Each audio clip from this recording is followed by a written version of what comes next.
Quand on lit votre roman, difficile de ne pas vous demander ce que vous pensez de la situation actuelle au Liban. La dernière fois que vous y êtes allé, c'était avant la pandémie, c'était avant le début de la révolution, donc il y a maintenant plus d'un an. Plus d'un an et Comment demi, vous oui. suivez les choses à distance Écoutez, on me pose souvent cette question. Et je dirais vraiment que comme pour mes personnages, les mots manquent. C'est-à-dire que les mots sont le sens, les mots sont tangibles. Je crois que le père, il le dit à un certain moment. Et on est dans une situation, même avec mes proches, où on n'en parle pas.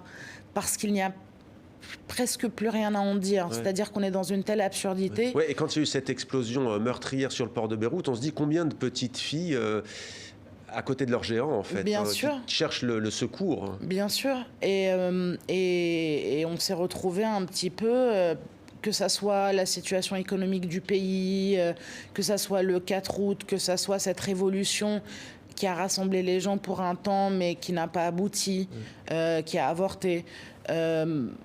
C'est un cumul de tellement de choses que ça en devient un peu une tragédie et c'est difficile d'en parler. Ouais.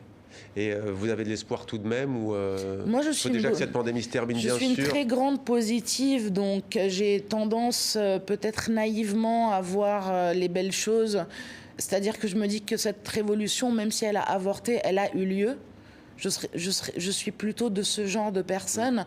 Mais là, vraiment, pour voir quelque chose de clair dans ce ciel obscur, il faut vraiment s'accrocher, quoi. Il faut s'accrocher et notamment lire votre roman aussi, Mauvaises herbes, Sabine Despizer, Dim Abdallah.